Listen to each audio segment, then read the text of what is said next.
Bien, a ver, en esta sesión de clase vamos a ocuparnos del estudio sobre el átomo. Ya hemos visto toda la introducción que corresponde al curso de química y obviamente uno de los objetos o el objeto de estudio de la química es la materia, ¿no? Y como sabemos, toda la materia está constituida por átomos. Entonces, es menester que en esta clase nos dediquemos esta sesión, la dediquemos al estudio del átomo. ¿Listo?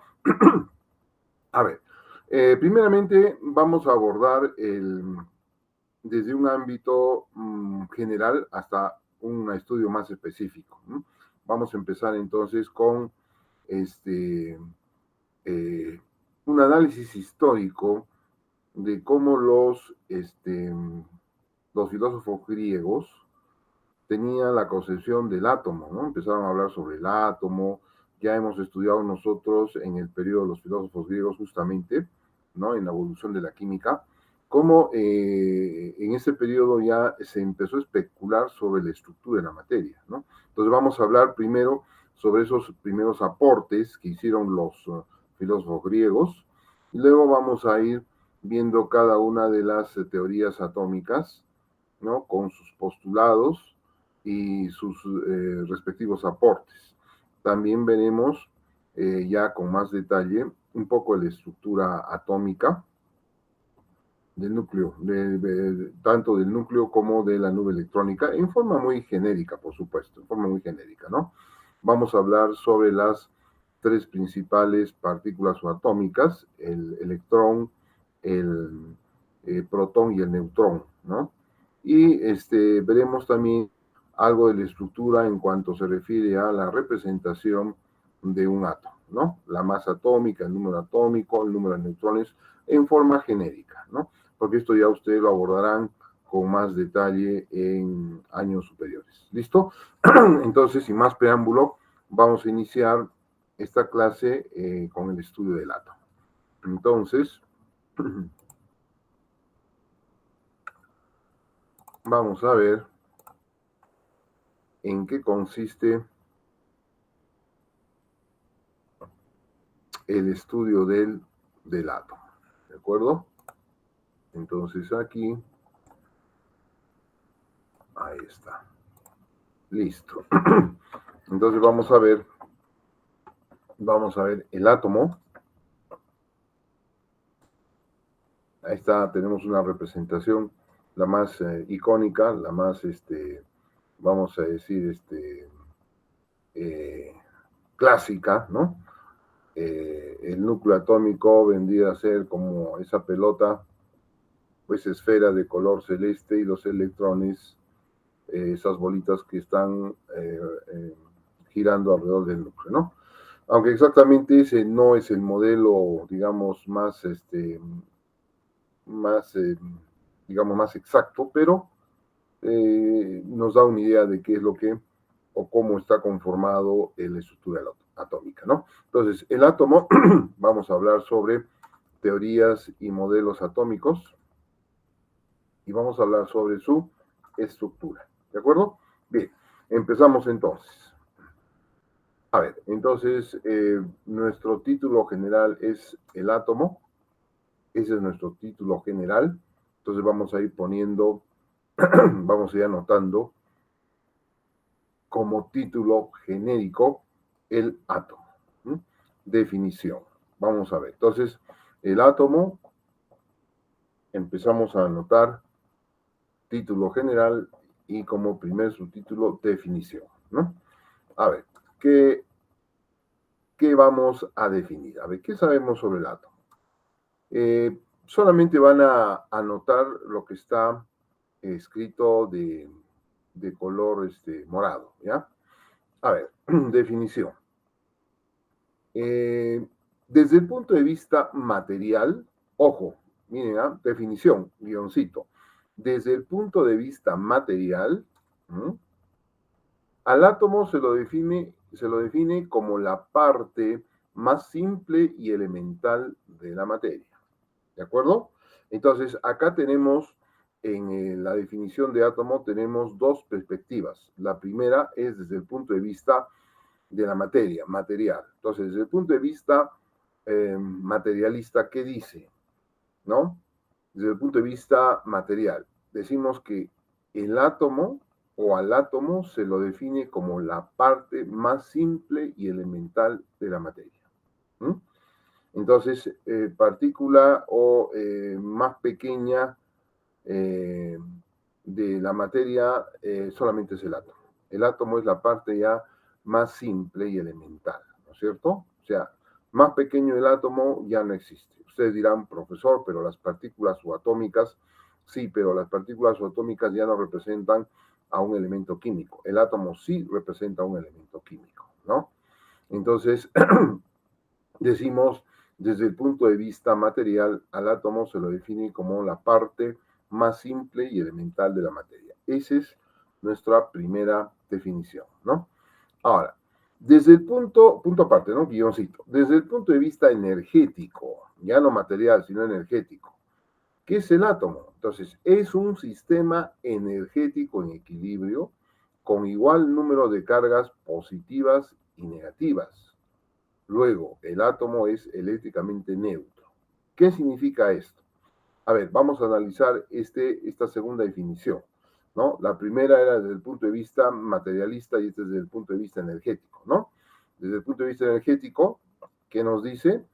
Que el átomo es un sistema energético en equilibrio con igual número de cargas positivas y negativas. Luego, el átomo es eléctricamente neutro. Esto significa que un átomo, cualquier átomo, sea un elemento metálico o no metálico, sea un gas noble, un elemento representativo, un elemento de transición, etcétera, cualquier átomo, siempre va a tener como carga cero. ¿Por qué? Porque va a estar formado por el mismo número de cargas positivas e igual número de cargas negativas. Esto significa que eh, como los átomos tienen la misma cantidad de cargas positivas y la misma cantidad de cargas negativas, se van a neutralizar y por lo tanto todo átomo va a ser eléctricamente neutro. ¿Se da cuenta? Entonces, desde el punto de vista eh, energético, al átomo se lo ve como un sistema energético en equilibrio con igual número de cargas positivas y negativas. Y por lo tanto, todo átomo viene a ser eléctricamente neutro. ¿Listo? Entonces, en la definición nosotros tenemos dos puntos de vista. El punto de vista material y el punto de vista energético. ¿De acuerdo? Perfecto. Vamos a pasar entonces ahora, a ver, dice, esto ya no anoten, esto solamente es comentario. Según la definición material o materialista, al átomo se lo obtiene como resultado de aplicar la propiedad general de la materia denominada divisibilidad. Claro, ¿no es cierto? Porque nosotros sabemos que la propiedad de la divisibilidad, que la materia puede dividirse en porciones cada vez más pequeñas, las cuales toman los nombres de cuerpo, partícula, molécula y átomo, ¿no? Eso es una cosa complementaria. ¿Listo? Muy bien, entonces hasta acá como primer término nos quedamos con que el átomo tiene dos definiciones. La definición clásica, que es la materialista, y la definición moderna, que es desde el punto de vista energético. ¿Listo? Perfecto. Pasemos a otro tema, entonces. Ya, vamos a ver. ¿Qué dice?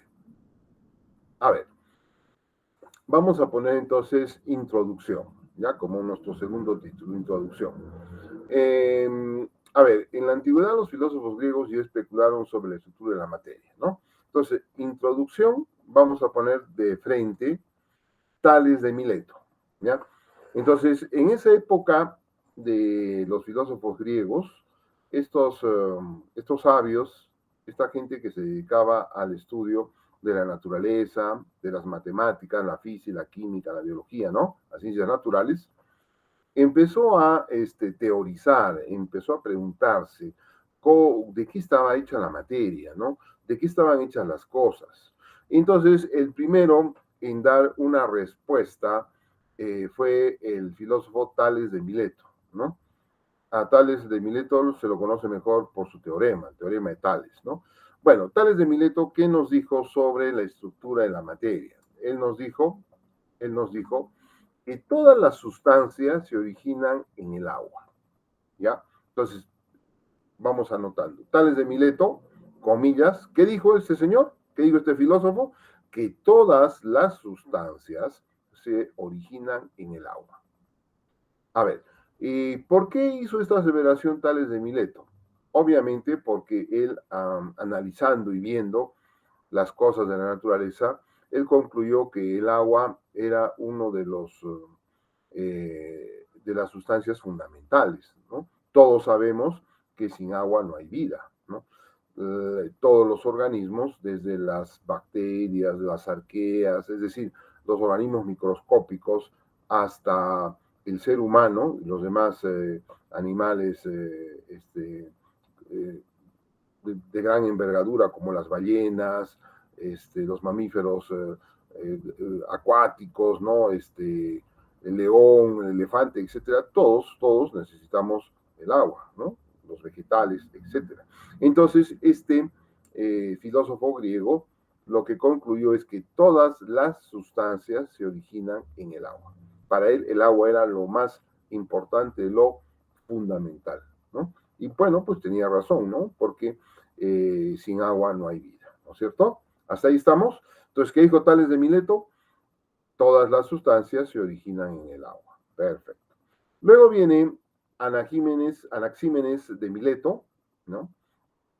No es que eran parientes, sino que antiguamente la ciudad donde nació una persona era como tu apellido, ¿no?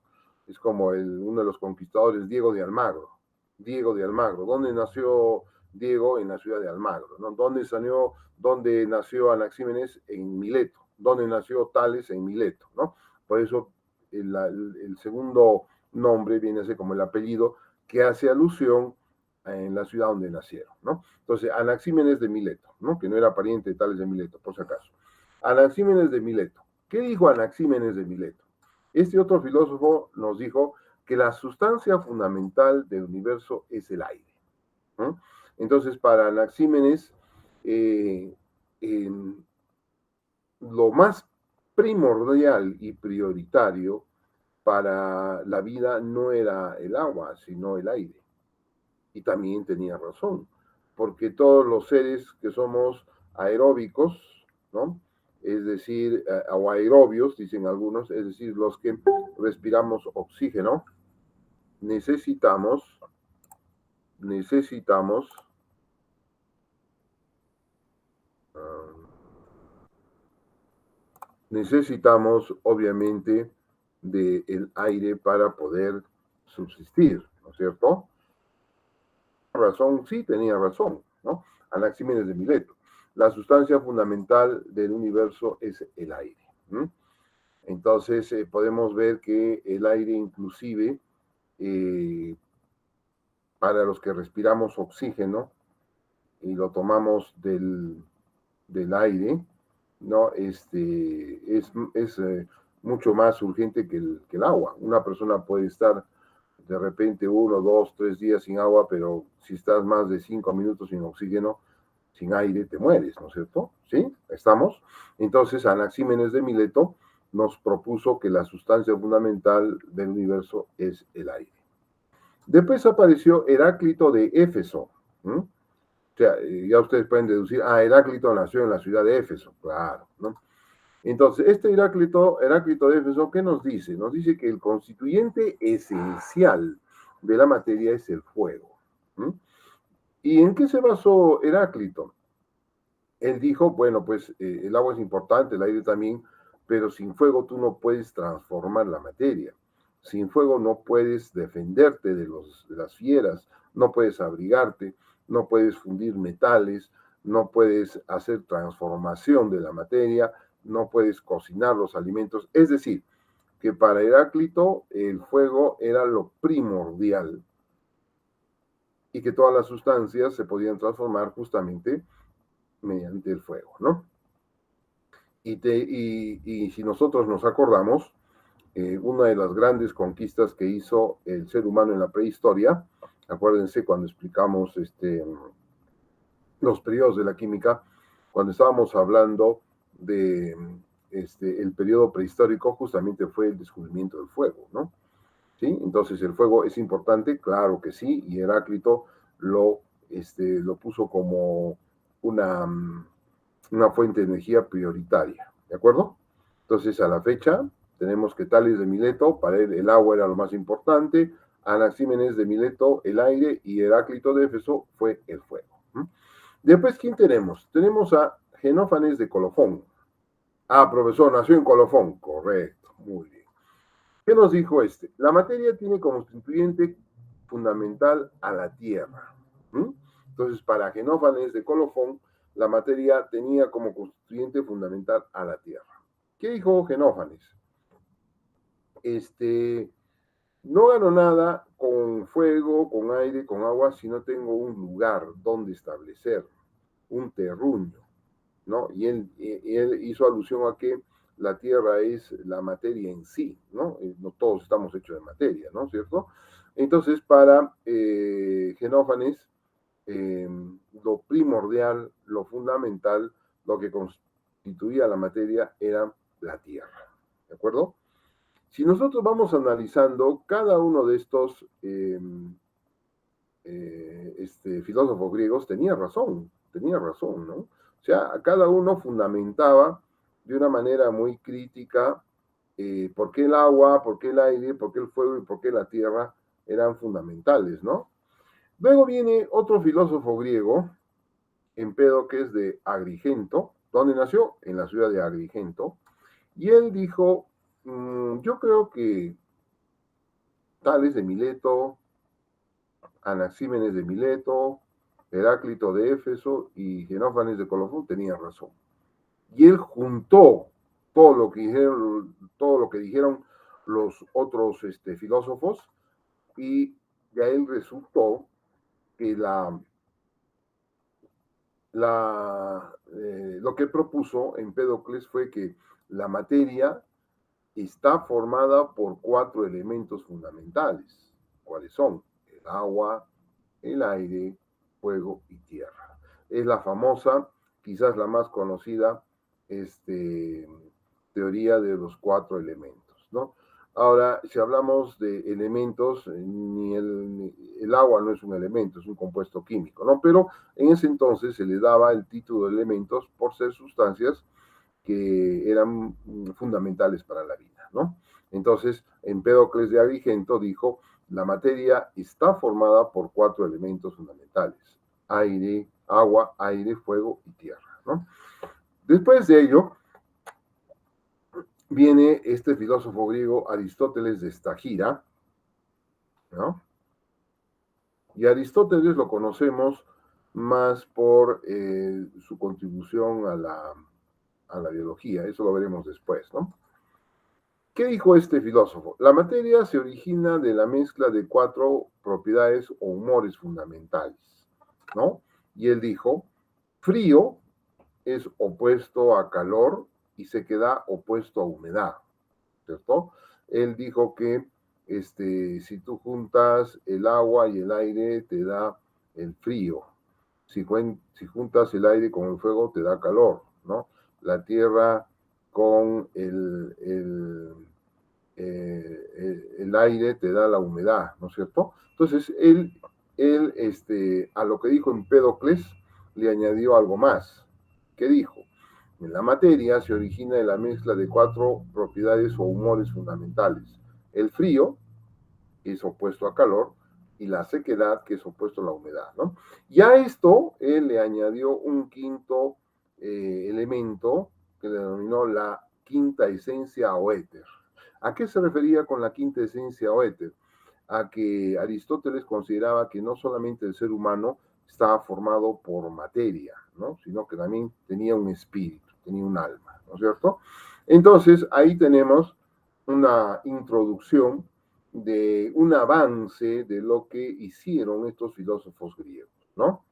Es importante, sí, porque forma parte de la historia de cómo los hombres de ciencia, los filósofos, aquellos sabios, se fueron preguntando de qué estaba hecha la materia. ¿De acuerdo?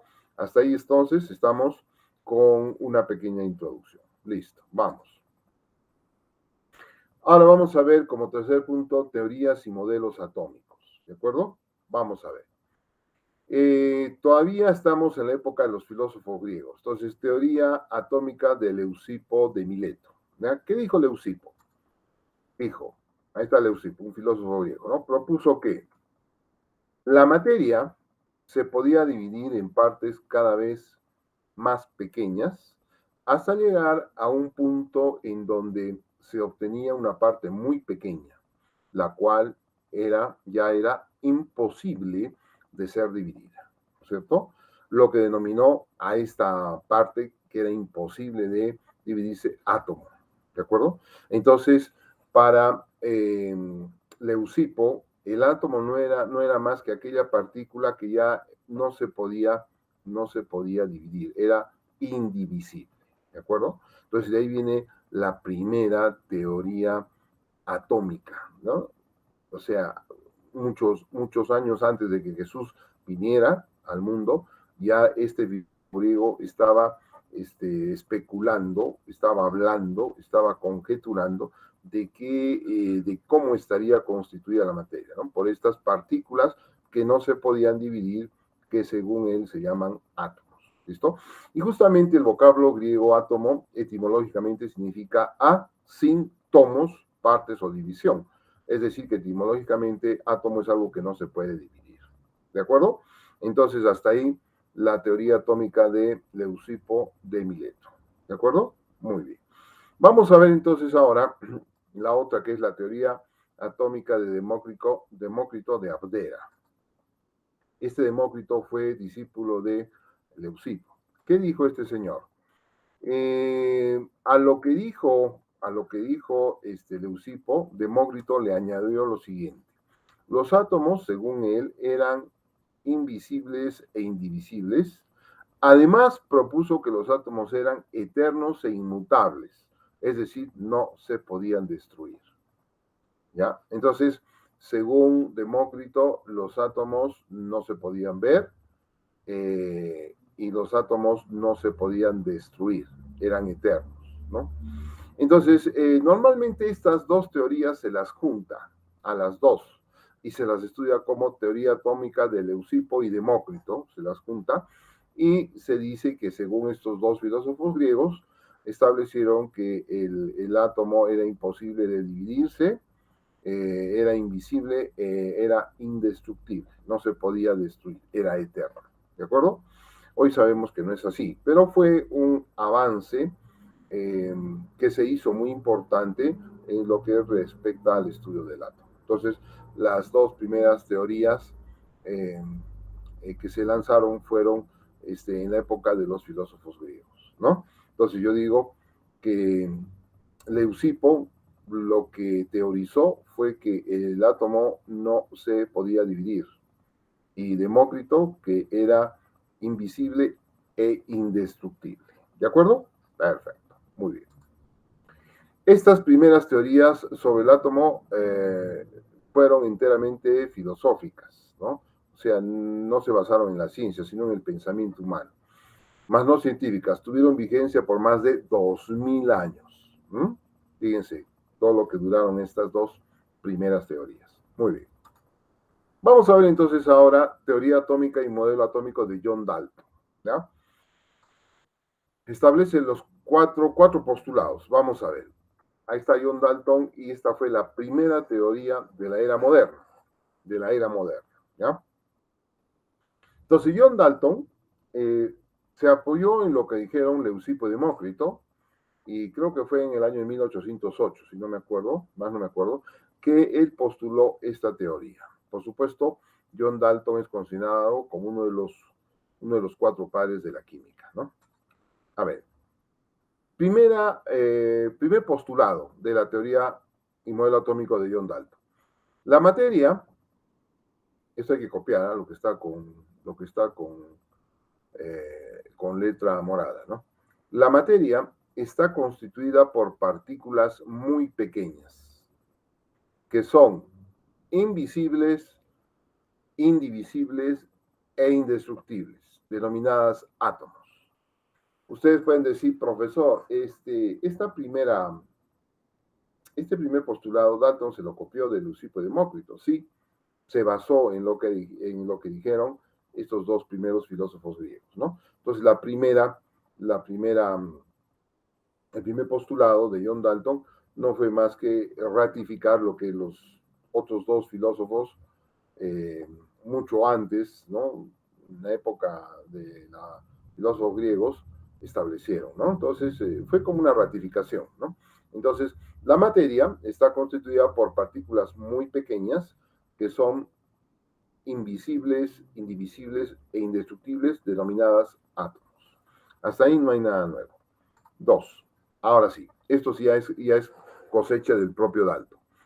Su segundo postulado que dijo, átomos de un mismo elemento químico son iguales en masa y en todas las demás propiedades.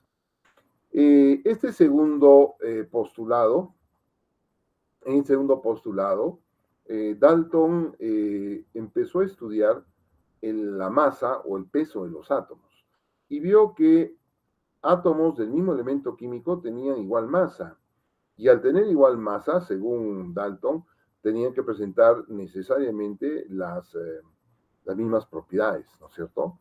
Entonces, estaba en lo cierto, en parte sí y en parte no. ¿Por qué? Porque en la época de John Dalton no se conocían los isótopos. ¿Qué cosas son isótopos? Son átomos de un mismo elemento químico que tienen igual masa atómica, pero distinto, tienen igual número atómico, pero distinta masa atómica. Son como los hermanos de una familia, el hermano mayor, el medio y el menor, ¿no?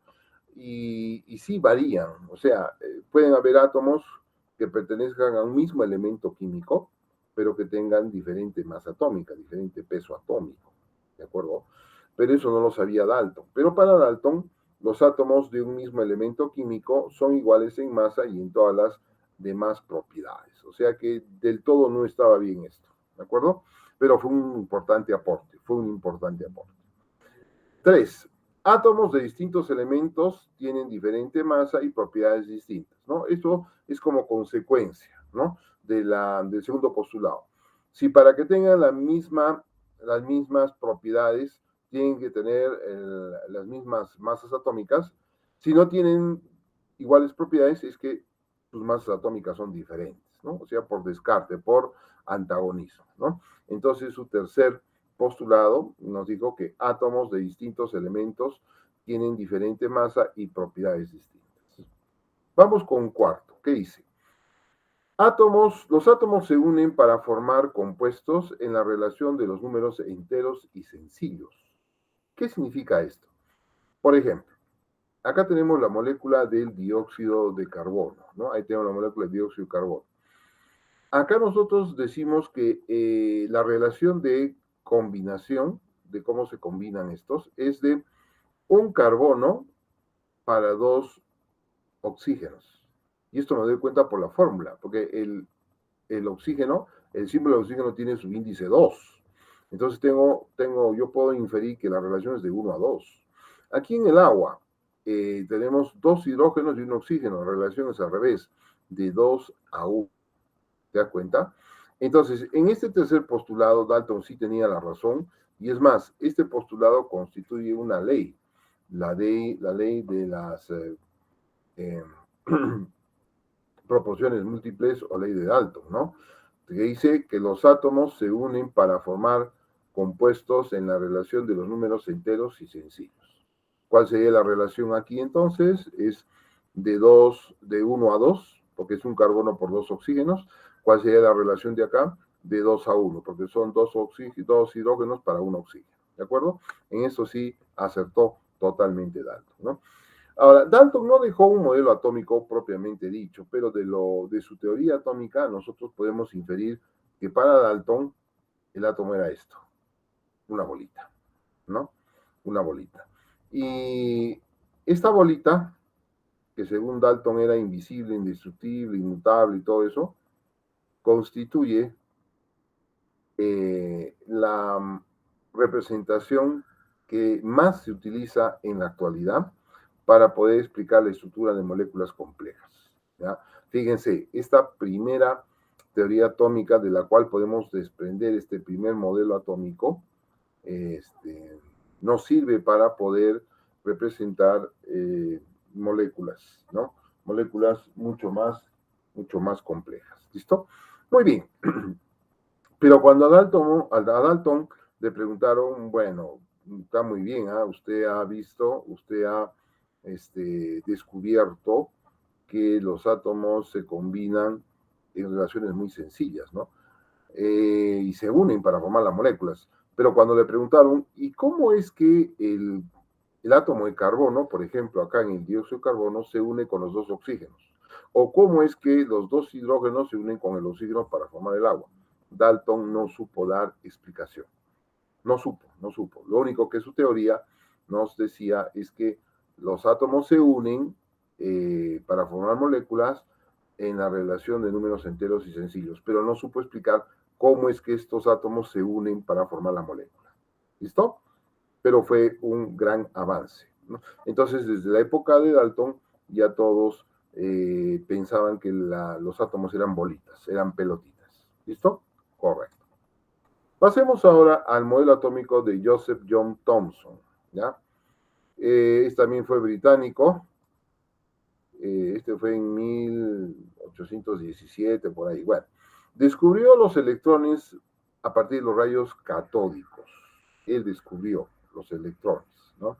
Entonces descubrió que si al átomo tú lo irradias, lo excitas energéticamente, el átomo va a botar unos rayos que están formados por partículas cargadas negativamente. Él descubrió que los electrones tenían carga negativa, ¿no?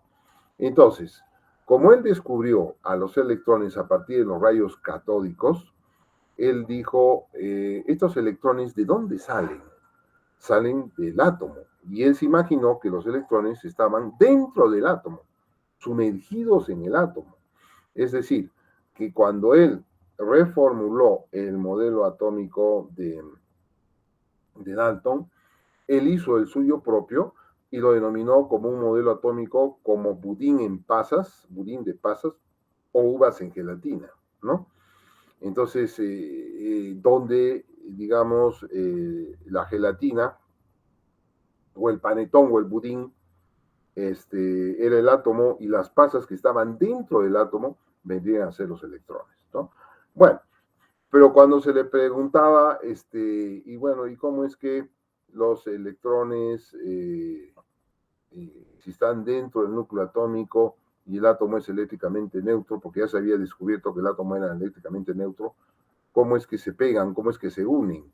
Y Thomson tampoco pudo dar explicación a esta situación, de cómo los átomos, qué hacen los átomos para unirse y formar las moléculas, ¿no? Luego de él vino un científico francés, ¿no? Este es el modelo atómico de Thomson, ¿no? Entonces acá, fíjense, esto viene a ser el átomo y lo que está dentro del átomo son los electrones que tienen carga negativa y el átomo en sí vendría a, vendría a estabilizar la carga porque sería positiva, ¿no? Pero era una explicación un tanto que no satisfacía a la comunidad científica, ¿no? Pero entonces este viene a ser el modelo atómico de Joseph John Thomson, JJ Thomson, ¿no? O sea, el átomo, la esfera, y dentro de la esfera, sumergido en el interior de la esfera, los electrones. Vamos a ver entonces ahora el modelo atómico de Jean-Baptiste Perrin, ¿ya? Este fue un científico francés. ¿Qué hizo este científico francés? Ahí está. Modificó el modelo atómico de Thomson. ¿Ya? Vamos anotando, hemos dicho lo que está con morado, ¿no? Entonces, modelo atómico de Jean-Baptiste Perrin. Entonces, modificó el modelo de Thomson. ¿Cómo lo modificó? A ver, ¿qué hizo? Sugirió que los electrones deberían estar sobresaliendo de la superficie del átomo. Esto con la finalidad de poder explicar la formación del enlace químico.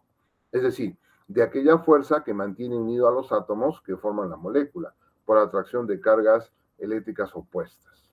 Entonces este señor dijo, así como lo visualizó JJ Thomson, no se podía explicar cómo los átomos se unen. Pero de la manera como yo, dijo Perrin, lo estoy reordenando. Entonces, si acá hay otro átomo, esta parte negativa de este átomo se va a juntar con la parte positiva del otro átomo. Y de esa manera, por diferencias de carga electrostática, se forma el enlace químico.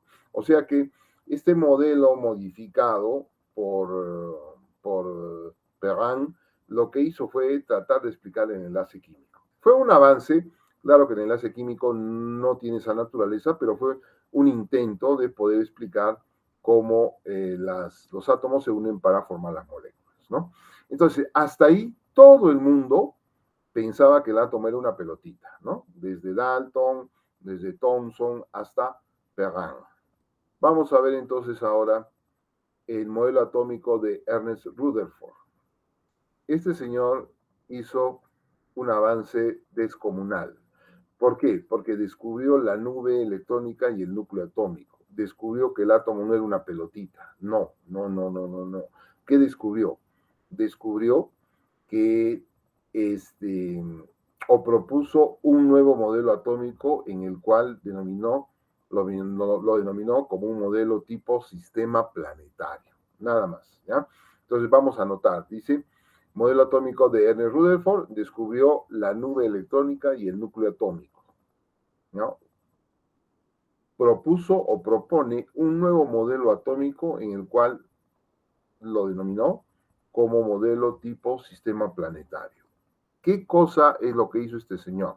Mediante un experimento químico, que lo vamos a explicar en forma muy genérica, lo que hizo fue descubrir que el átomo es hueco. ¿Por qué es hueco? Porque entre el núcleo atómico, ¿no? El núcleo atómico, que está formado por, más adelante veremos, los nucleones, y los principales nucleones son los protones y los neutrones, que es el núcleo atómico, y la nube electrónica, entre esto y esto de acá, no hay nada, hay espacio vacío. Es como decir, entre el Sol y cada órbita de los planetas que giran alrededor del Sol, ¿qué cosa hay? Espacio vacío. ¿De acuerdo? Entonces, desde el modelo atómico de Ernest Rutherford, ya nadie piensa que el átomo es una pelotita, sino que tiene dos partes fundamentales. ¿Cuáles son? El núcleo atómico, que es donde se encuentra concentrada la mayor cantidad de la masa atómica, casi el 99,99%, pero a la vez es la parte más pequeñita del átomo. Ahí está concentrada la masa, toda la masa atómica, ¿no? Y ahí está formada por los nucleones. ¿Quiénes son los nucleones? Los protones, ¿no? Los protones y los neutrones.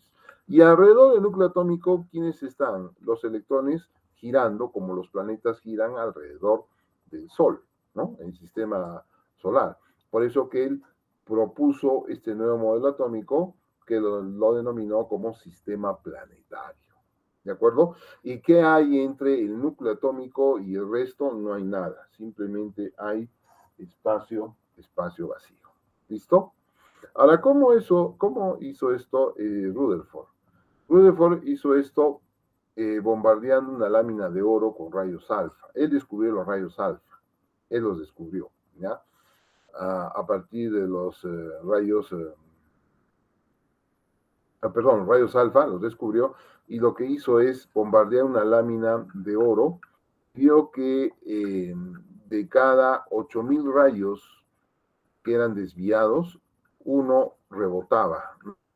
¿Y por qué rebotaba? Porque se encontraba este rayo alfa con algo más duro que él, más preciso, que era el atómico. ¿Y por qué 8,000 rayos y de cada rebotaba? Porque la materia es discontinua, que entre átomo y átomo, ¿qué cosa hay? El mismo átomo entre núcleo atómico y nube electrónica tampoco hay nada. Entonces, por esta, ¿cómo se llama? Por este experimento, él dedujo que el átomo no es una bolita, sino que tiene dos partes fundamentales. El núcleo atómico, donde están los nucleones. ¿Quiénes son los nucleones? Los protones y los neutrones, y en la nube electrónica, girando alrededor del núcleo atómico, los electrones. ¿Listo? Acá, por ejemplo, podemos ver este experimento que hizo, ¿no?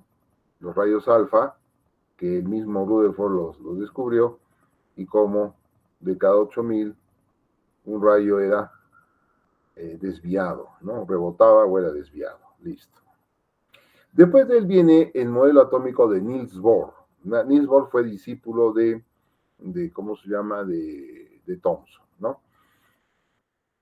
¿Qué hizo Niels Bohr? Descubrió los niveles de energía dentro de la nube electrónica. Los descubrió. O sea, él solamente se abocó al estudio de la nube electrónica. ¿Qué hay dentro de la nube electrónica? Y descubrió que dentro de los niveles de energía,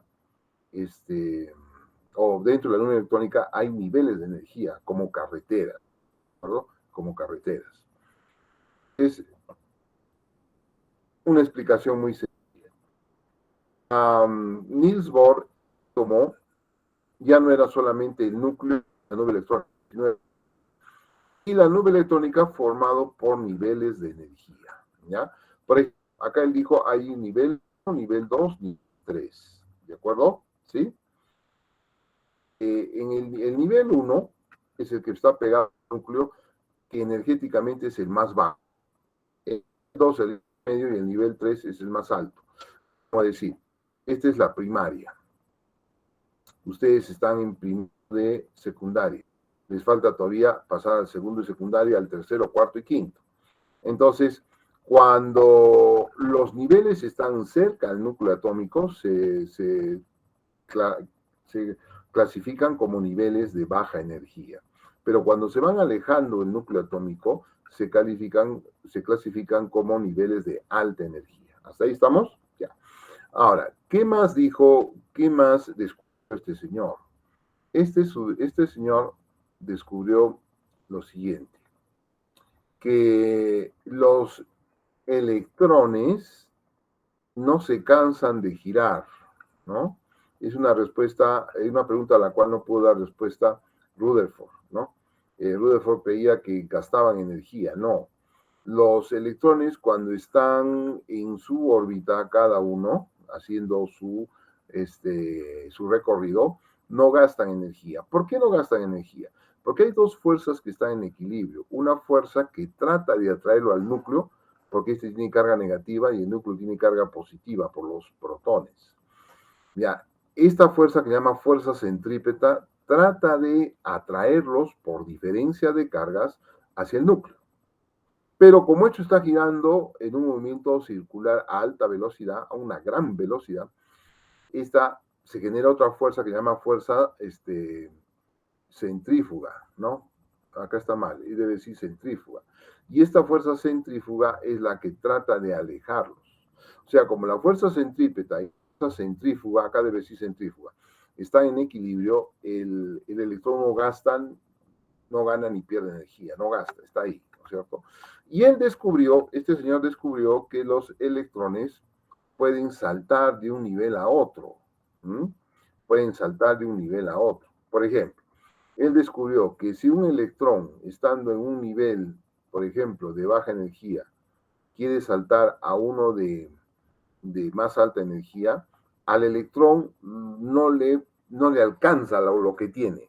Entonces, tiene que pedir al átomo que gane o absorba energía. Y esa energía que es absorbida se la da al electrón para que pueda saltar de un nivel inferior a uno superior. Pero ¿qué pasa cuando el electrón ya no quiere estar en un nivel energético superior, sino quiere volver a un inferior? Le sobra energía, y esa energía se la da al átomo para que el átomo la emita, ¿no? Entonces, ahí está, ¿ves? Nivel de alta y baja energía. Entonces, esos saltos de los electrones generan energía que se absorbe o se emite, y eso él denominó cuanto o quantum de energía, ¿no? ¿Listo? El quantum de energía él lo denominó como la más pequeña cantidad de energía emitida o absorbida por un átomo, ¿no es cierto? Entonces, dentro del electrón, dentro del átomo, los electrones en la nube electrónica están dando saltos de un nivel a otro, ¿no es cierto? Y dependiendo si es que es un nivel de baja energía a uno de alta energía o viceversa, el átomo va a absorber o emitir energía, ¿no es cierto? Muy bien. Entonces, ¿qué nos interesa del modelo atómico de Niels Bohr? que él descubrió los niveles de energía dentro de la nube electrónica, nada más, ¿ya? Listo, muy bien. Vamos entonces ahora a hablar del modelo atómico de Arnold Sommerfeld. ¿Qué descubrió Arnold Sommerfeld? Descubrió los subniveles de energía y determinó órbitas elípticas. Entonces Sommerfeld dijo, hizo algunas modificaciones al modelo atómico de Bohr, ¿no? Él dijo, los electrones se mueven alrededor del núcleo no solo en órbitas circulares, sino también elípticas. Dijo también que a partir del segundo nivel energético existen dos o más subniveles en el mismo nivel. O sea que él descubrió los subniveles de energía. Es decir, si, si Niels Bohr descubrió las avenidas, ese descubrió que en una avenida habían dos carriles, uno de ida y uno de venida. ¿Se da cuenta? La mayoría de las órbitas que realizan los electrones son excéntricas. ¿Qué significa excéntrica? Que no se encuentran justo en el centro, sino que puedes ir a un costado, a un lado. ¿De acuerdo? Entonces, ¿cuál fue el aporte de Arnold Sommerfeld? Descubrió los niveles de energía y determinó las órbitas elípticas, ¿no es cierto? Y también dijo que no siempre el electrón gira exactamente alrededor del núcleo atómico. ¿Listo? Eso es lo que el aporte de Arnold Sommerfeld. Llegamos entonces al último modelo, al actual modelo, que es el modelo mecánico cuántico o teoría atómica moderna. Este modelo es un modelo matemático y probabilístico. Eso hay que anotar, ¿no? Modelo mecánico cuántico, teoría atómica moderna, ¿qué viene a ser? Es un modelo matemático y probabilístico, ¿no? Ahora, este modelo no es el aporte de un científico, sino de una treintena de científicos, ¿no es cierto?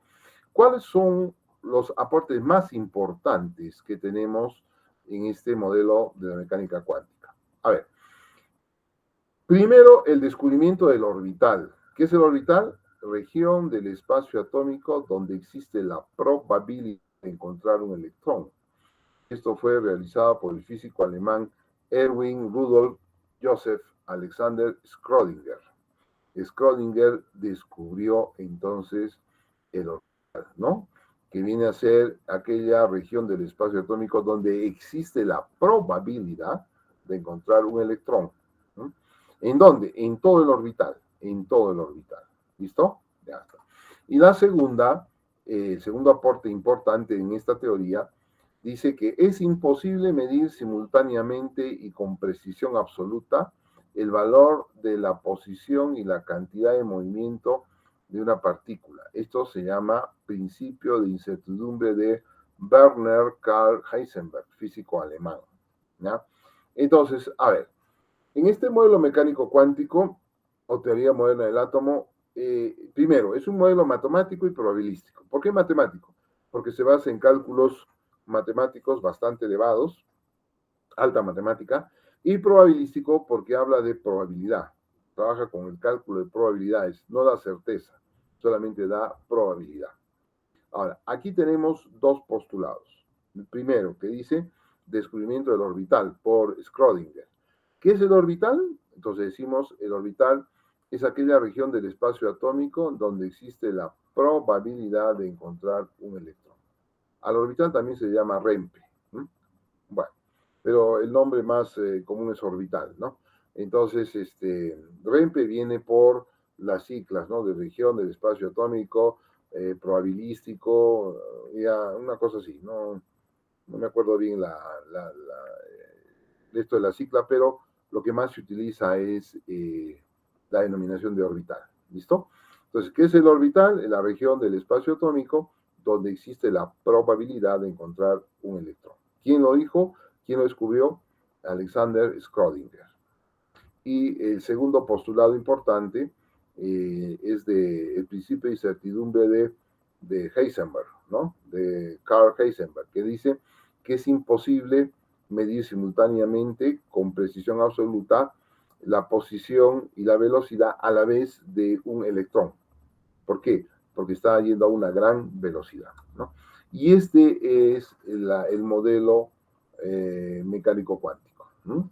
Donde esos puntitos son simplemente la probabilidad de encontrar a los electrones. O sea, no hay posición física, fija, sino hay simplemente probabilidad.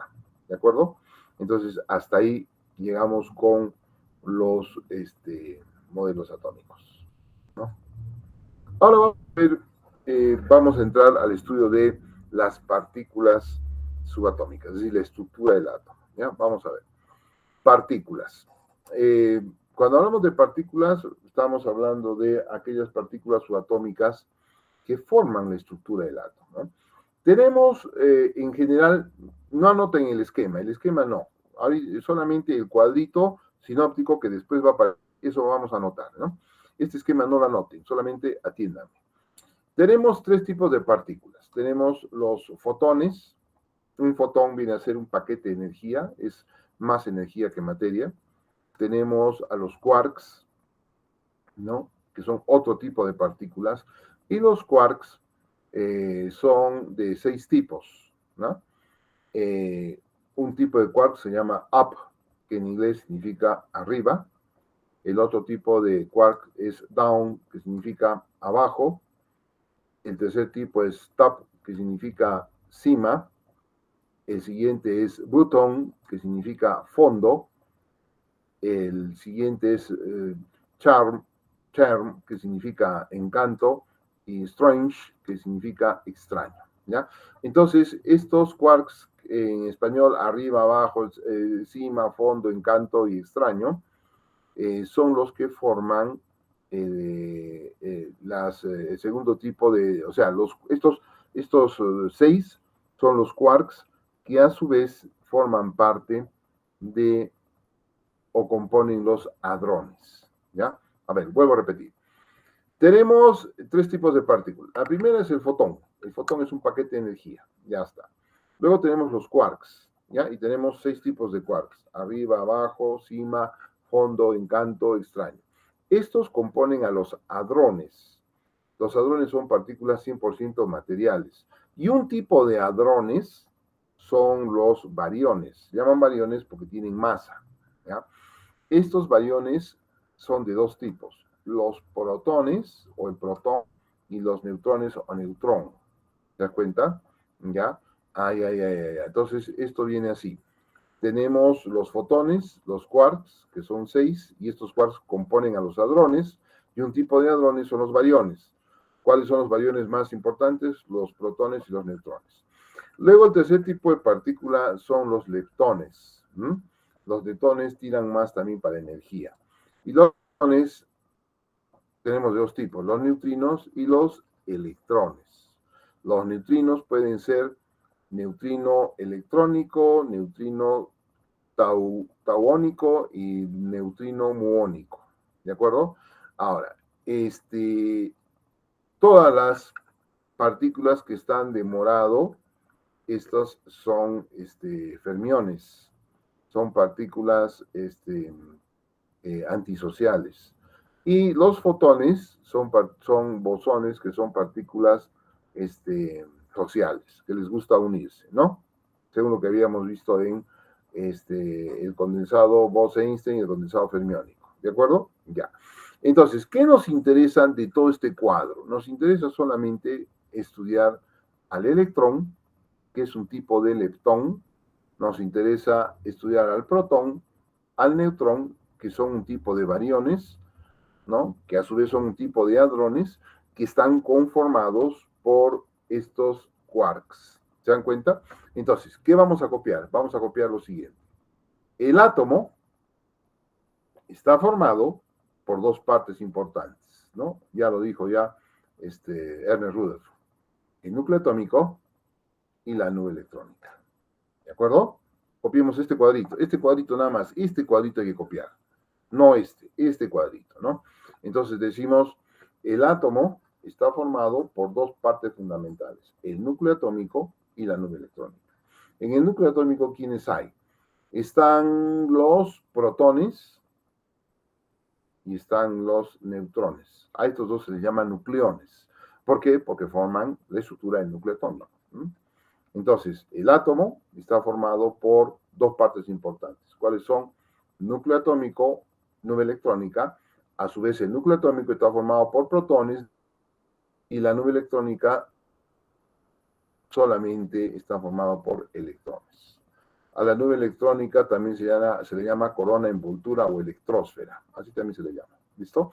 Entonces, este cuadrito chiquitito, esto es lo que tenemos que copiar en nuestro cuaderno, ¿no? El átomo formado por el núcleo atómico está formado por protones, por neutrones, la nube electrónica está formada solamente por electrones, nada más, ¿de acuerdo? Nada más. Esto es para situarnos, que el electrón, que viene a ser un tipo de leptón, ya está, ¿no? ¿Qué viene a ser el protón y el neutrón? Ambos son bariones, son un tipo de hadrones que están formados por estos quarks. ¿Listo? Ya está. Entonces, para nosotros, la estructura atómica es esta, nada más. El átomo, núcleo atómico, dentro del núcleo atómico están protones, neutrones, y la nube electrónica formada por electrones. Ya está. ¿Qué hacen los electrones? Están girando alrededor del núcleo atómico como los planetas giran alrededor del Sol. ¿Listo? Yo creo que con esto más que es suficiente. Muy bien. Ahora, vamos a ver. Vamos a ver entonces el protón. Entonces vamos a poner como subtítulo el protón. ¿Qué nos interesa del protón? Vamos a ver. Solamente lo que está de morado, nada más, ¿no? Dice etimología, esto no nos interesa, es referencial, ¿no? Del vocablo griego proto, que significa primero, en alusión a la primera partícula nuclear descubierta, ¿no? La primera partícula nuclear que se descubrió fue el protón. Esto sí nos interesa. Entonces, protón guión, masa fundamental, es 1,007 UMA. ¿Qué significa UMA? Unidades de masa atómica. Eso significa UMA, unidades de masa atómica. Y se le suele aproximar a una UMA, efectos de cálculo, ¿ya? Entonces, digan, el protón masa fundamental es 1,007. ¿Qué cosa? ¿Qué cosa es una UMA? Es una unidad de masa atómica. Y por efecto de cálculo lo suele aproximar a UMA, o sea, una unidad de atómica. Carga unitaria de masa. La es más 1. Carga unitaria es de 1. ¿Y cuál es la carga eléctrica? Hay que copiar esto. 1,602 10 a la menos 19 coulombs. 19 coulombs. Esto de acá, óbvialo. Esto, óbvialo. Entonces, carga unitaria más 1. Correcto. Vamos a ver. Carga 1,602 por la menos 19 coulombs. Nada más. ¿De acuerdo? Ya. Que teorizado, predicha por William en 1815, en inglés. A William Booth, ¿no? Él dijo de que probablemente podría existir una partícula con carga eléctrica positiva, la predijo. ¿Quién descubrió? Lo descubrió N. Rutherford a partir en 1918. Entonces, N. Rutherford fue el que lo descubrió. Ahí está, Rutherford, ¿no? Descubrió los rayos alfa y a partir de los rayos alfa descubrió que como estaba formado por núcleo y nube electrónica. ¿Cuál es la composición? Esto no me interesa, ¿no? Es referencial. Tenemos un quark arriba y un quark abajo, ¿no es cierto? Está formado por 3. No nos interesa eso. Esto es representación simbólica. Representación simbólica. De estas 3 maneras se puede representar a un protón. P minúscula con un más, N mayúscula con un signo más. ¿Cuál es la que más se utiliza? La que más se utiliza es esta, ¿ya? La P, simplemente. Pero se puede representar como P minúscula con un signo más, de manera de exponente, y una N mayúscula, signo más a manera de exponente, ¿no? Y la representación simbólica. Y representación gráfica, se hace un circulito con un signo más y se acabó. Dentro del circulito tenemos lo más importante que tenemos que estudiar del protón. ¿De acuerdo? Listo. Hasta ahí entonces estamos correctos. Luego, ¿qué más tenemos? Luego tenemos aquí el neutrón.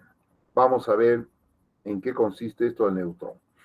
Etimología, eso es referencia. De latín, vocablo newer, conformado por dos partes diferenciadas, ¿no? El prefijo ne, que es una negación, y uter, que puede traducirse como uno u otro, ¿ya? Neutrón. Esto me interesa, masa fundamental. ¿Ya? ¿A qué es igual? A 1,008 UMA. Se le suele aproximar a una UMA, ¿ya? A una UMA, ¿sí?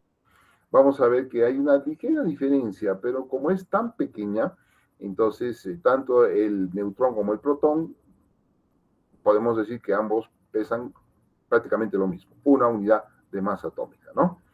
Carga unitaria, la carga unitaria no tiene carga eléctrica. Y carga eléctrica no tiene carga eléctrica. No hay, porque es neutrón. Neutrón viene de neutro, ¿no? Tiene carga eléctrica, ni unitaria. ¿Quién teorizó? N. Rutherford y también Santiago Ángel de la Paz Antunes de Mayolo Gomero. 1924, este señor, de acá, fue un peruano, un ingeniero. ¿Ya? La ciencia no lo reconoce, más lo reconoce a Chadwick, que fue el que lo descubrió, ¿no? James Chadwick, en 1932, fue un inglés, ¿ya? Él fue el descubridor. Composición, 2 quarks abajo y uno arriba, ¿ya? 2 quarks abajo y uno arriba. Representación, se representa con una N, acá se ha movido el cuadrito, con una N minúscula, una N con un cerito o una N mayúscula con un cero. ¿Cuál es la que más vamos a utilizar? La N minúscula, nada más. Y la representación gráfica simplemente es con un círculo, con un más o un signo menos, ¿no? O también podemos decir que es con un círculo con signo más y un círculo más pequeño con signo menos. Eso es todo lo que tenemos que aprender del neutrón. ¿Listo? Vamos a ver el electrón. Etimología del latín electra, en homenaje a la griega diosa de las tormentas. ¿Ya? Masa fundamental. 1836 veces menor que el protón. Y su masa fundamental es de 9,019 por 10 a la menos 1 kilogramos. O sea, tiene una masa muy muy pequeñita, pero sí la tiene. ¿De acuerdo? Carga unitaria, menos 1. Carga eléctrica es 1,602 por 10 a la menos 19 coulombs. Es la misma que la del protón, pero con signo negativo. ¿No? Carga eléctrica. 1,602 por 10 a la menos 19 coulombs. Nadie la predijo, y el descubridor fue Joseph a partir de los rayos catódicos. Ya lo hemos visto. Composición, ahí está Joseph Thomson. Es un leptón, está formado por, es un leptón fundamental, no está compuesto por quarks. Hemos visto el cuadrito anterior. Se simboliza una E minúscula con un signo menos como exponente. ¿Y cómo se la representa? Con un circulito y signo menos. ¿Ya? Eso es lo fundamental que tenemos que aprender del electrón. ¿De acuerdo? Entonces, hasta ahí estamos viendo las 3 partículas fundamentales. ¿Cuáles son? El electrón, ¿no? Que tiene carga eléctrica negativa, ¿no? Ahí está su carga en menos 1,6 menos 1,602 por 10 a la menos 19. El protón es igualita, pero con carga positiva, ¿no? ¿Qué más tenemos? El electrón vive o conforma la nube electrónica, mientras que los neutrones y los protones conforman el núcleo atómico, por eso se llaman los nucleones. ¿Sí? ¿Estamos hasta ahí entonces? Correcto. Vamos a ver ahora qué aprendí. A ver, ¿qué partículas principales componen la estructura del átomo? Vamos a ver, ¿qué partículas? Entonces, a ver, ¿qué partículas principales componen la estructura del átomo? ¿Cuál de estas marcaríamos? A ver, ¿cuál de estas marcaríamos? Según lo que acabamos de explicar, ¿no es cierto? Esto es como una metacognición. ¿Qué aprendí? ¿No? Entonces, la primera pregunta dice, ¿qué partículas principales componen la estructura del átomo? Entonces, aquí, ¿cuál sería la correcta? La correcta, ¿cuál sería? Claro, la de protones, neutrones y neutrones. ¿De acuerdo? La pregunta número 2, ¿qué nos dice? Los protones y los neutrones son partículas subatómicas que se clasifican como los protones y los neutrones. Dice, son partículas subatómicas que se clasifican como. O sea, ¿cómo se clasifica? ¿Cómo se clasifica? Según el cuadro general que hemos visto, ¿no? Entonces, ¿qué serían? ¿Qué serían? Entonces aquí tendríamos que marcar, claro, hadrones, ¿no? Son un tipo de hadrones. ¿Listo? Muy bien. Vamos entonces con 3. El electrón es un tipo ¿de qué? A ver, dice que es de un tipo de leptón, es un tipo de quark, un tipo de barión, de hadrón, neutrino. El electrón, ¿no? El electrón, según el cuadro genérico, el primerito que hemos estudiado. ¿Qué vendría a ser? Vendría a ser entonces, claro, un leptón, una partícula fundamental. El electrón no está formado por quarks, no está formado. En cambio, el protón y el neutrón sí está formado por quarks. ¿Listo? Vamos, 4. Etimológicamente, ¿qué significa la palabra protón? Extraño, fondo, primero, abajo, arriba, etimológicamente. ¿Qué significa la palabra protón? Protón viene de prototipo, ¿no? Entonces, ¿cuál marcaríamos? ¿Cuál marcaríamos? ¿Mm? Marcaríamos entonces, claro, la C, significa el primero. 5. ¿Cuál es la carga unitaria del protón? ¿Cuál es la carga unitaria del protón? El protón, ¿qué carga unitaria tiene? Tiene entonces carga unitaria de, ¿cuál marcaríamos? Claro, la B, de más 1. 6. El científico que predijo la existencia del protón fue, del protón, William Harvey, William Schmidt, William Shakespeare, William Prout, William Crookes. Todos son Williams ahí. ¿Quién predijo? Que el científico que predijo la existencia del protón fue, claro, William Prout, la D. William Prout, la D. ¿Listo? Vamos. 7. Los protones se descubrieron a partir de los rayos. Los protones. Los protones. ¿Mm? A partir de los rayos catódicos, gamma, láser, rayos canales, o mejor conocidos como rayos alfa o los rayos solares. ¿Cuál sería la respuesta correcta entonces? La D, rayos canales, o mejor conocidos como rayos alfa. La carga eléctrica del protón es ¿de cuánto es? La carga eléctrica del protón. ¿De cuánto es? Son similares, ¿no? Entonces aquí, si la memoria no nos falla, sería la respuesta correcta.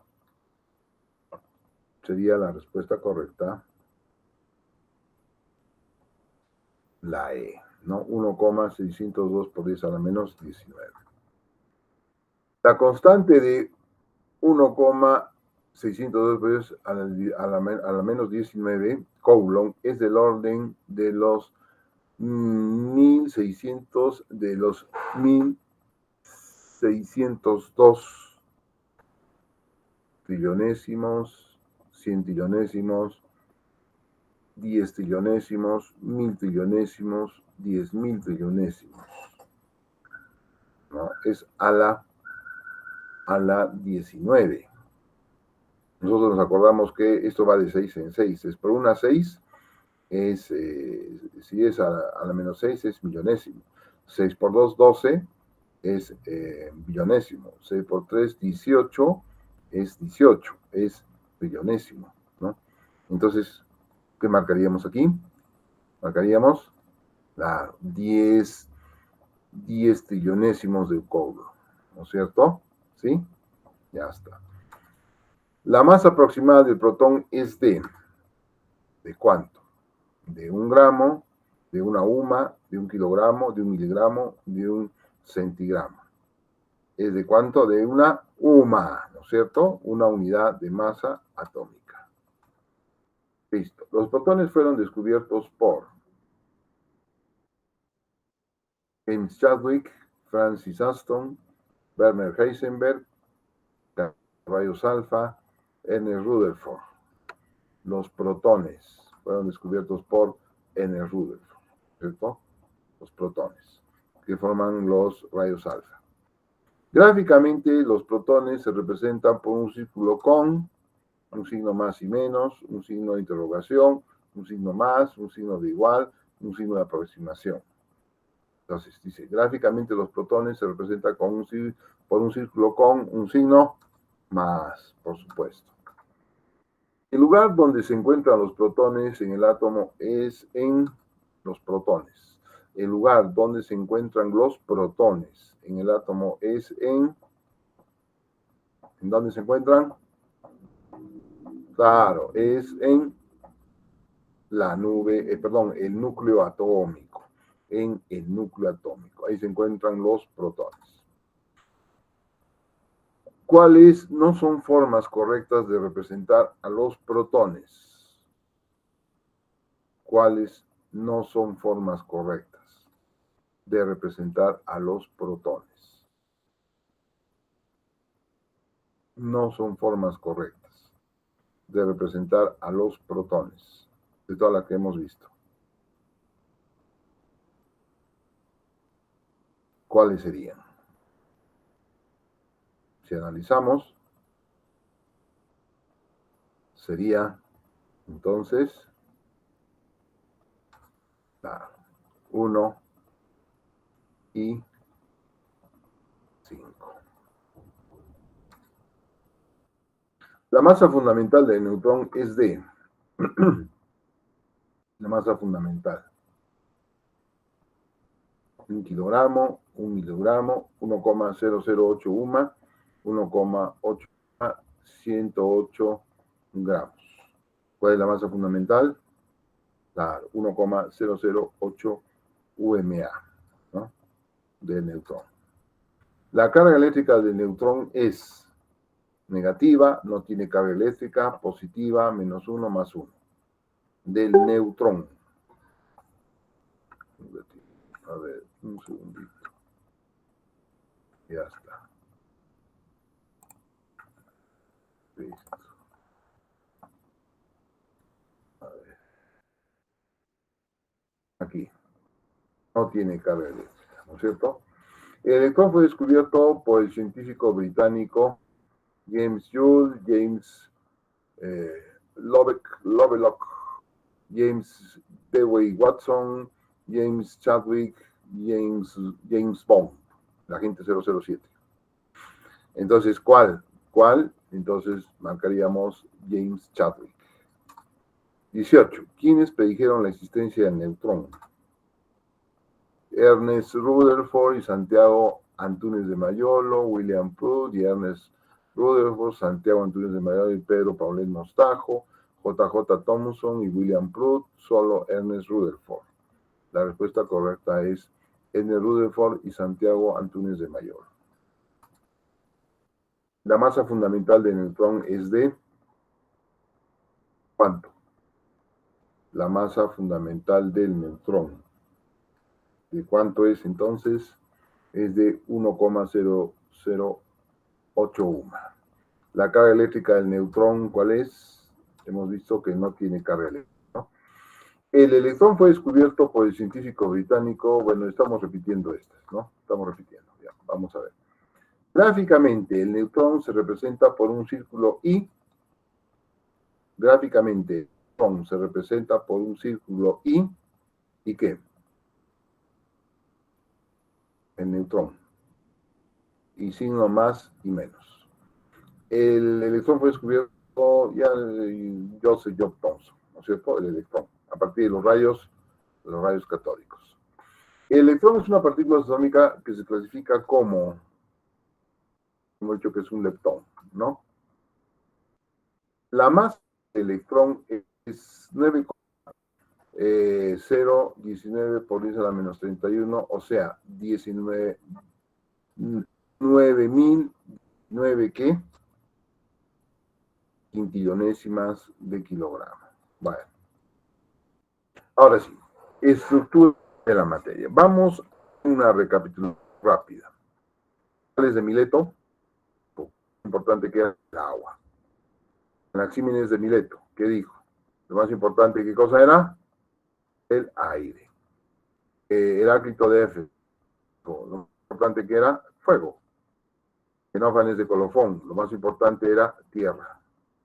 Empédocles de Agrigento, lo más importante era agua, aire, fuego y tierra, los 4 elementos. Aristóteles de Estaquira, frío, calor, humedad, añadió la quinta esencia que era el éter, ¿no es cierto? Teorías y modelos atómicos. Leucipo, teoría de Leucipo, decía que el átomo se puede dividir. ¿Qué dijo Demócrito? Que el átomo era invisible e indestructible. ¿Qué dijo John Dalton?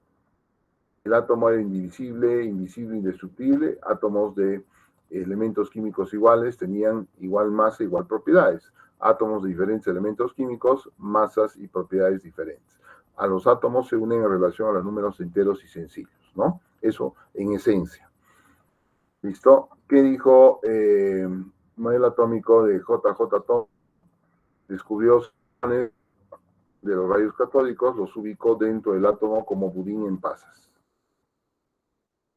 ¿Qué dijo Jean-Baptiste Perrin? Electrones sobresalen de la superficie del átomo. Esto para explicar el enlace químico. Ernest Rutherford descubrió que el átomo estaba formado por 2 partes, no era una pelotita, sino un núcleo atómico y nube electrónica. Descubre rayos alfa. Niels Bohr, que descubrió que los electrones están en órbitas circulares a distintas distancias del núcleo. Descubre los niveles de energía y los saltos cuánticos de energía que llamaban cuantos de energía, ¿no? Modelo atómico de Arnold Sommerfeld, que así descubrió los subniveles de energía y órbitas elípticas en vez de circulares. Modelo atómico mecánico cuántico, 2 aportes importantes de Alexander Schrödinger, sobre los orbitales, y Werner Heisenberg establece el principio de incertidumbre. No hay órbitas ni circulares ni elípticas, sino esféricas y lobulares. ¿Ya? Eso es en esencia. Ahí está, modelo mecánico cuántico o modelo atómico moderno. Vamos a ver, la definición de átomo materialista, hemos visto que es la parte más simple de la materia, energética, sistema energético en equilibrio con igual número de cargas positivas y negativas. ¿Cuáles son las partes? Nube electrónica, contiene los electrones que se encuentran girando a distintas distancias del núcleo atómico. El núcleo atómico, parte central, con 99,9% de la masa del átomo, consta de protones y neutrones. Este es un repaso, ¿no? No es para que lo copien. Acá tenemos entonces partículas subatómicas fundamentales, los electrones, ¿no? Es un tipo de naturaleza dual, la partícula fundamental, descubridor Thomson, carga eléctrica unitaria -1, carga efectiva es 1,602 por 10 a la menos 19 Coulomb, masa fundamental 9,019 por 10 a la menos 31, nucleones, los protones, ¿no? Es un hadrón tipo de barión, partícula material formado por quarks, descubridor Rutherford, carga eléctrica +1, carga efectiva 1,602 por 10 a la menos 19 Coulomb, masa fundamental 1,007 UMAS, ¿no? Y los neutrones también, ¿no es cierto? Es otro tipo de hadrón, es un barión, partícula material formado por quarks, descubridor Chadwick, sin carga eléctrica y masa fundamental 1,008 UMA. ¿Listo? A ver. Vamos a ver, para ya terminar, propiedades del átomo. Vamos a ver primero propiedades de la nube electrónica. ¿Ya? Ionización. Escúchenme, esto acá ya nadie copia nada, solamente me atiende. Dice, la que esté con pintado de morado, o sea que es para atender, no es para copiar, es para atender. Entonces, vamos a ver propiedades del átomo, ¿no? De la nube electrónica. La ionización. ¿Qué es la ionización?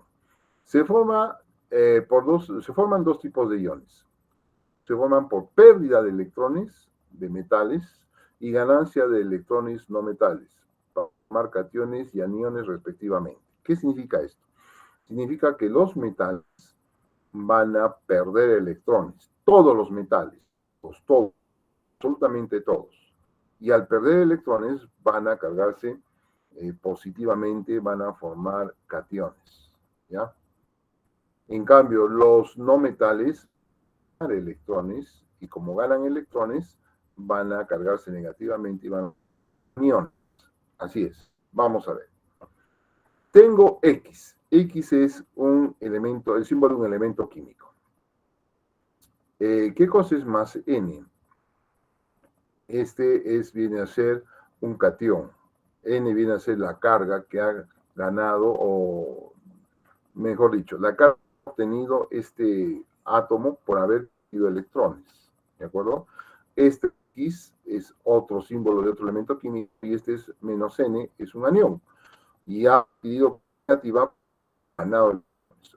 En este caso, perdió electrones, se cargó positivamente, y en este caso ganó electrones y se cargó negativamente. Acá perdió positivamente, acá ganó negativamente. ¿Ya?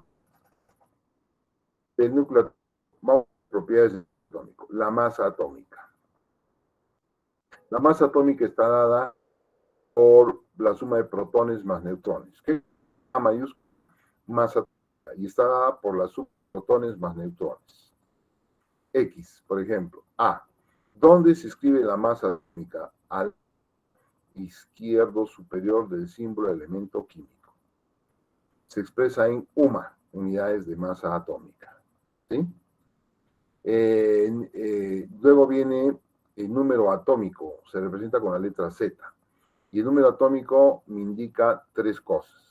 El número de electrones que tiene el átomo en la nube electrónica, el número de protones que tiene el átomo en su núcleo atómico y el número de casillero que ocupa ese elemento químico en la tabla periódica. Me indica esas tres cosas, ¿de acuerdo? Repito, ¿qué indica Z? Número de electrones que tiene el átomo en la nube electrónica, número de protones que tiene ese átomo en el núcleo atómico y el número del casillero que ocupa en la tabla periódica. ¿Listo? Entonces, acá tenemos Z. ¿Dónde se representa Z? Z se representa entonces en el lado izquierdo inferior. A, el lado izquierdo superior, Z, lado izquierdo inferior. ¿Estamos hasta ahí? Ya está. El número de neutrones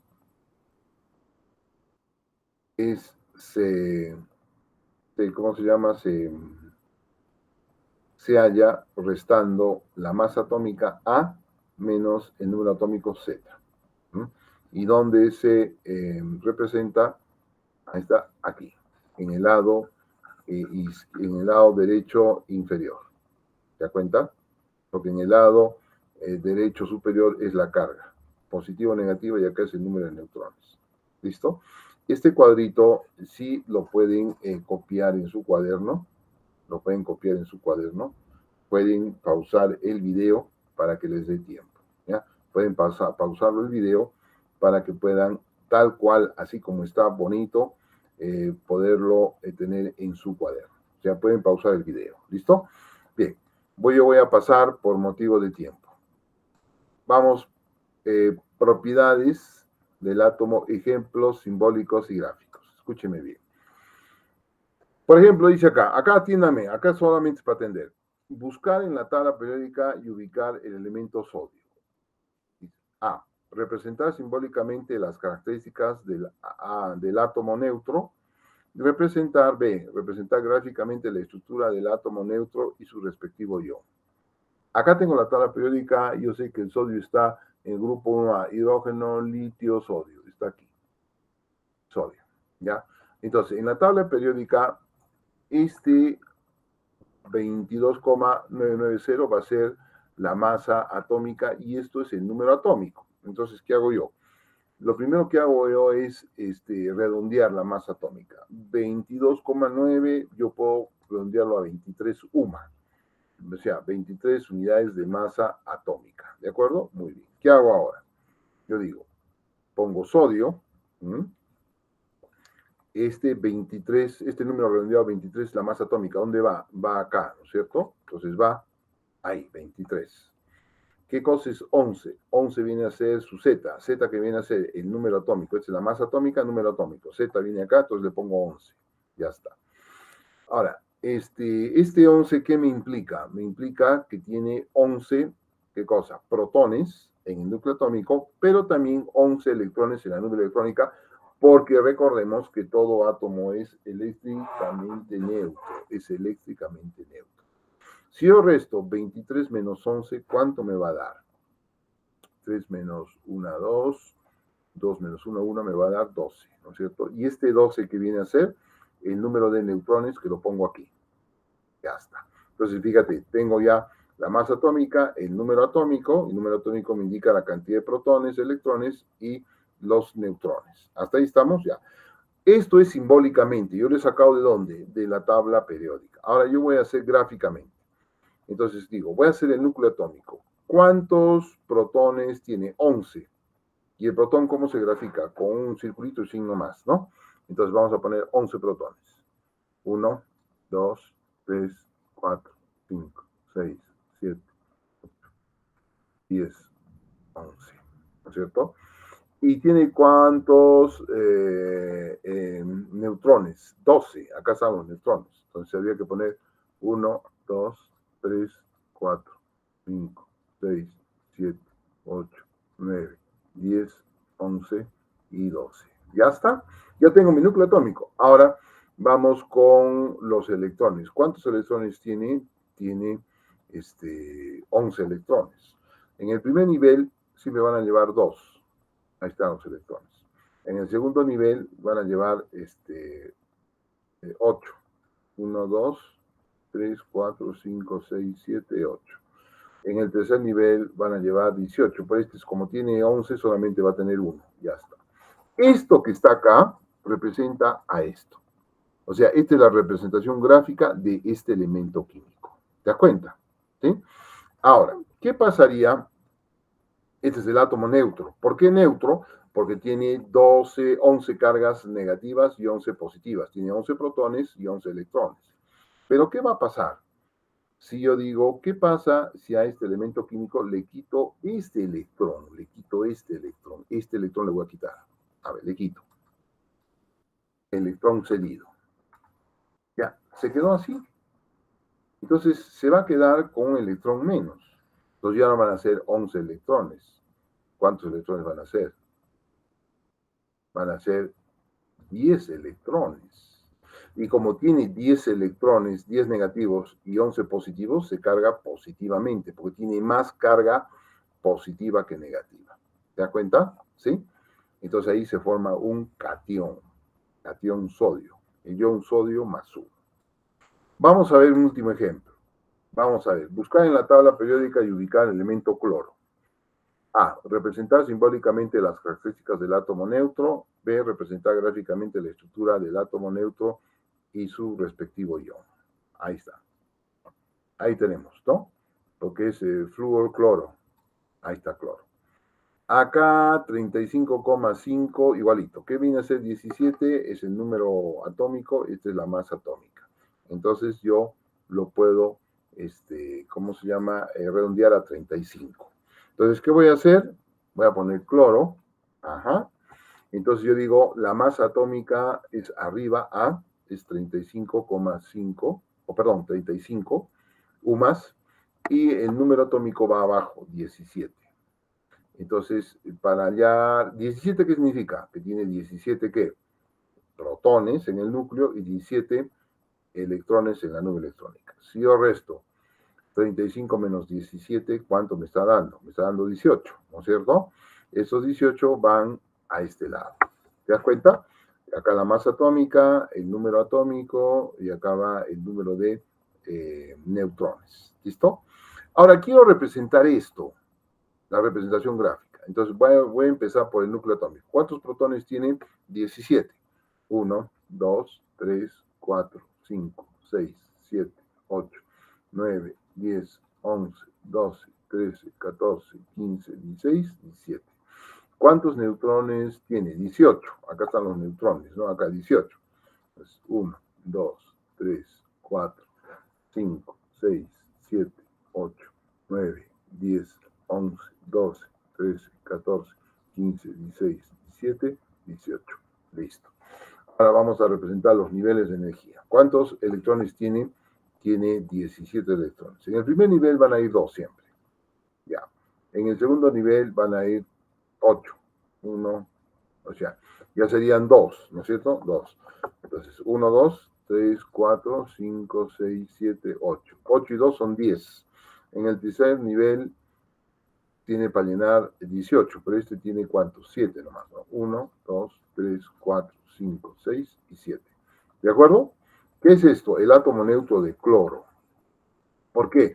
Porque tiene igual número de protones y de electrones. ¿Hasta ahí estamos? Correcto. Vamos a ver acá. Vamos a formar un anión. Si yo tengo esto, ¿qué pasaría si el átomo de cloro, en vez de perder, gana un electrón más? Gana. Ahí está. Este es el electrón ganado. Ha ganado un electrón más. Entonces ya no tendría 17, sino 18. Entonces se cargaría negativamente a la menos 1, porque tendría 18 electrones, ¿no es cierto? Entonces se cargaría negativamente.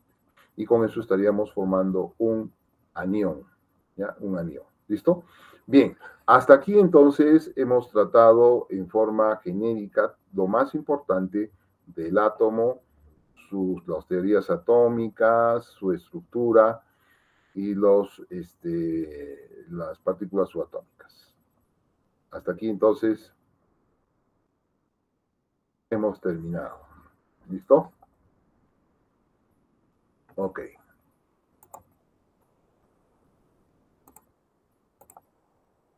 Bien. Muchas gracias entonces por la atención dispensada y bendiciones. Ya nos vemos. Hasta otra oportunidad.